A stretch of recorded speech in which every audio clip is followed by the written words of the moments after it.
What's up, guys? Rick from DFS On Demand here with a preview for Week 15 of the NFL season. It's Week 15. If you don't know what we're doing by now, I don't know what to say. We're going to talk about interesting players at each position. Let's do it. Let's start with quarterbacks and...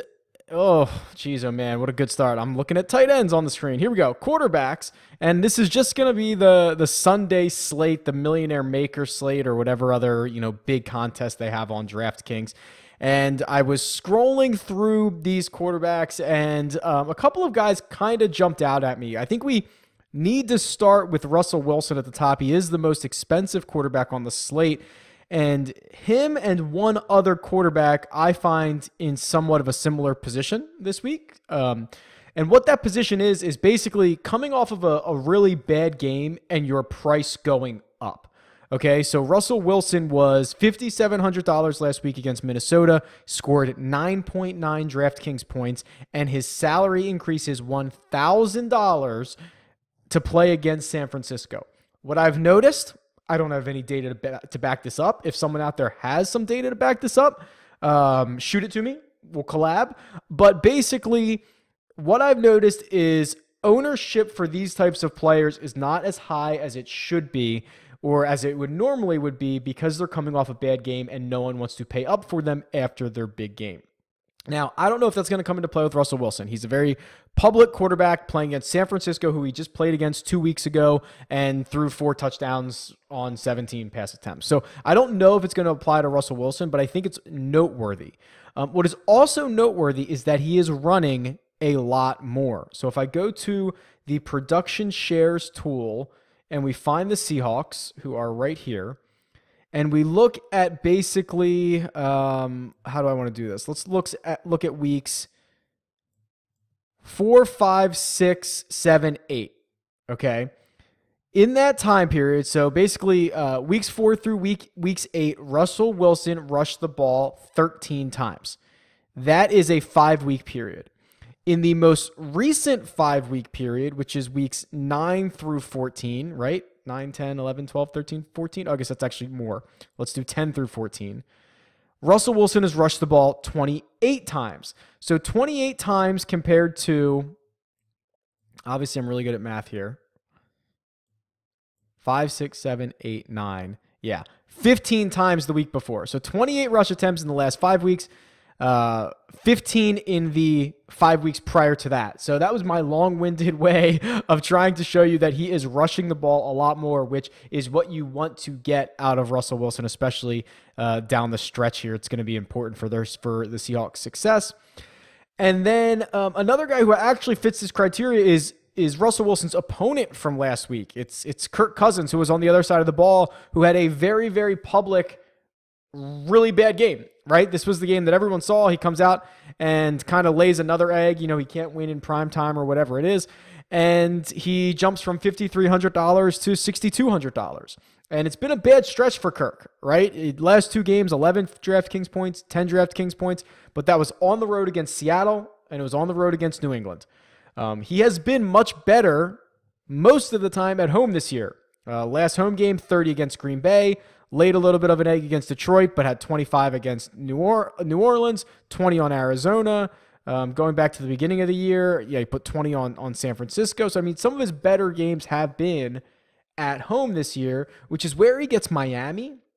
And Miami, not a good look recently. So, if you go basically the second half of the year, so weeks 8 on, Miami is a bottom 5 defense against opposing quarterbacks. If you just go the last 3 weeks or 4 weeks, they're basically second worst or third worst.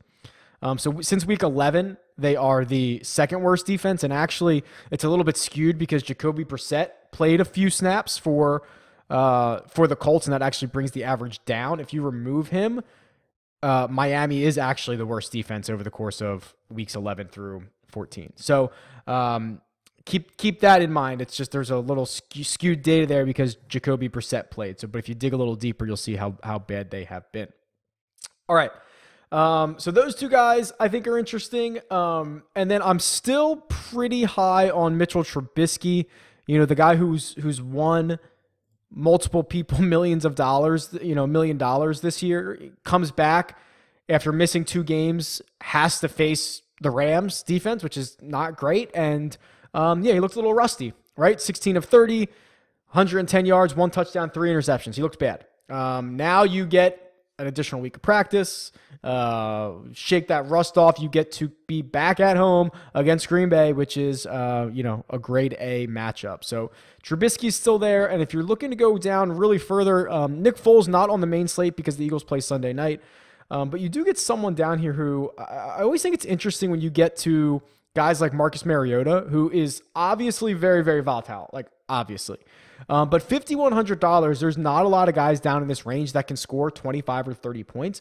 And Marcus Mariota is one of those guys. So he might be just as likely to score 4 as he is 25, like he did in weeks 11 and 12.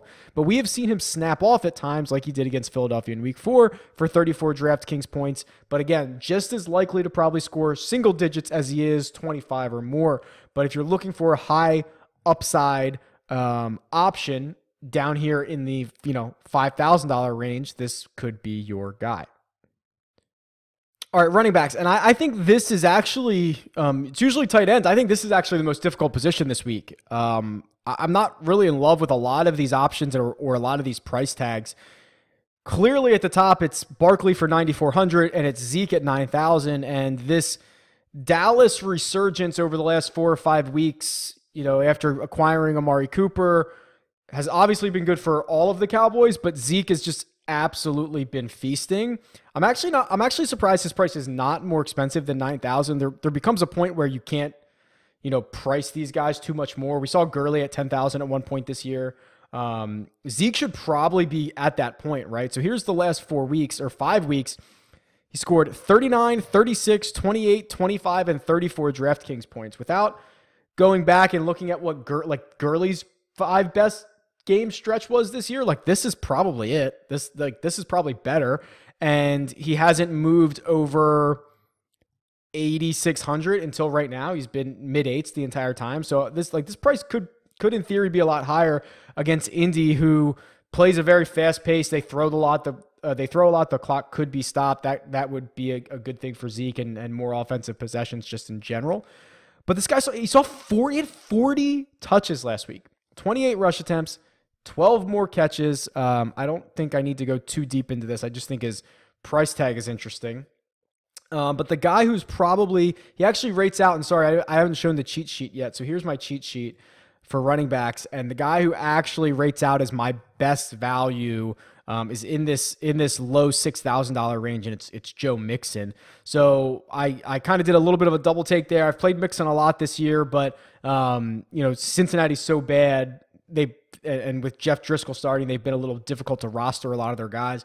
So I kind of did a little double take and had to look further into this. And if you look at Joe Mixon, let's just look at this. The last 3 weeks, 22, 11, and 27 DraftKings points.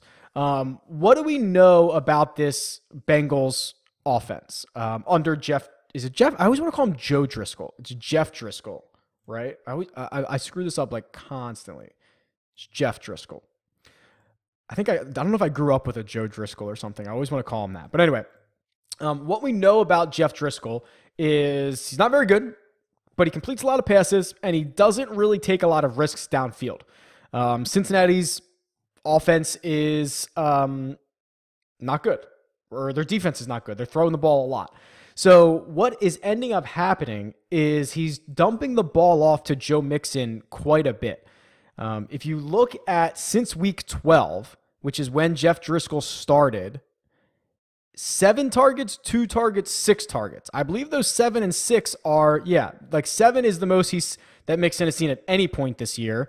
He did it a handful of times earlier in the year, but he's got 2 really big target games over the course of the last 3 weeks that is probably correlating with Driscoll's, I don't know if it's an inability or a lack of willingness to throw the ball deep. And he still saw 26 carries last week against the Chargers. So Mixon heavily involved in this offense at $6,100. This Oakland-Cincinnati game is just 2 really, really bad defenses that there could be quite a few points scored here. And then someone who I think a lot of the industry has given up on is down here even cheaper. And it's Gus Edwards. So, right, he was the talk of the town when Lamar Miller, it's been a long week. Lamar Jackson started for the Ravens, and we saw that big game against Cincinnati, and then he kind of has fallen off since. But I'm imploring you to look at the box score a little bit. And what we were concerned about is he wasn't going to get, a bunch of volume all the time, right? It could be a little volatile. Well, it seems like it's not that volatile. 17, 23, 21, and 16 rushing attempts over the course of the last 4 weeks. Let me see if I can pull this up real quick. League-wide rushing attempts for weeks, let's see, 11 on. So actually in mine, it's going to be 10 on, because of the way I have this set up. Yeah, here's Gus Edwards, 77 rush attempts. That's 1, 2, 3, 4, 5, sixth most in the league. It's more than Joe Mixon. It's more than Aaron Jones. It's more than McCaffrey, Chubb, Sony Michel, AP. Like, it's more than everybody. It's more than all but 5 guys in the league. So heavy usage. And because he hasn't found the end zone, this price tag has just kind of hovered here in the mid 4s. So if he finds a way to get into the end zone against this Tampa Bay defense, which I believe is allowing the most fantasy points to opposing running backs this year, if he can snap off a long one, like, there's still a ton of volume here. And this, let's see what Baltimore is projected to score here. Let's see if I can find a line on this game. Yeah, Baltimore's 7.5 point favorites and a 46.5 point total. So they have the 4th highest implied total, which is 27 points on this slate. And if you have the running back on a 7-point favorite with the 4th highest implied total, you're probably doing pretty good. All right, wide receivers. I also find the wide receiver position to be a little difficult this week. Or not difficult. I think it's fairly straightforward, right? So I don't think there's a lot of surprises. Sometimes when the pricing is adequate, it's adequate. It makes it difficult. The top of this is pretty strong. If you're gonna pair, Kirk Cousins with somebody, I suppose you want Stefon Diggs instead of Adam Thielen at the moment. Thielen just has kind of fallen off a cliff. He, not surprisingly, has not been able to keep his record-setting pace that he started the first 8 or 10 weeks with, but he's kind of cooled off a bit, and Diggs has been just fine in his role. And then you have both of the Pittsburgh wide receivers, Julio Jones, and no Odell Beckham Jr. this week. So I think the top is pretty straightforward. At 7,200 is where we get really interesting. Julian Edelman, and I don't think enough is being made of this. And maybe it's because he missed the first 4 weeks of the year. Maybe it's because he plays on New England and we kind of expect this. But I just want to read you off his fantasy production this year.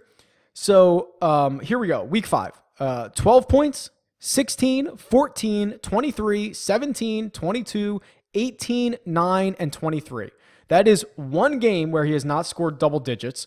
It is one game where he has scored less than 16 fantasy points, maybe 2 games. I mean, he's just living in this 17 to 22 range, which is so valuable in specifically a cash game, for example. And then if he finds the end zone a couple of times, you're really in business for getting closer to upper 20s, maybe even 30, right? So for $7,200 in a game against Pittsburgh, which if you just say New England and Pittsburgh, this game could very easily turn into a shootout. We're getting the Edelman that we expected at the start of the year. It just took us until week 5 to start getting it because he didn't play. So keep that in mind. I just think he's just quietly flying under the radar as such a productive wide receiver at the moment. And then 5,700, I won't spend too much time on this because we already talked about Driscoll quite a bit. Tyler Boyd, really the only wide receiver in town for Cincinnati right now. Price tag comes down. So this is the first time that we get him under... Geez, oh man, he hasn't been $5,700 since week 5. He was exactly $5,700. The week before that, week 4, he was 46, and that's the game that he went off for like the 3rd straight time. So his salary is now coming down. Again, this Oakland defense can't stop me playing wide receiver. Jeff Driscoll's probably going to throw the ball a lot. And, Boyd has been good, right? Like since week 12, which is when Driscoll took over, 21 DraftKings points, 15 and 8. He's only scored 1 touchdown in that span. So sneaky option to go like 10, 100, and a touchdown for Boyd at a really, really good price. And then if you're looking down here even further, pretty confident that now, like, it was so funny. The first couple weeks of the year, we talked a lot about Jacksonville wide receivers and, like who we're gonna play. And it's very clear that, to me at least, that D.D. Westbrook is now like the best wide receiver the Jags have.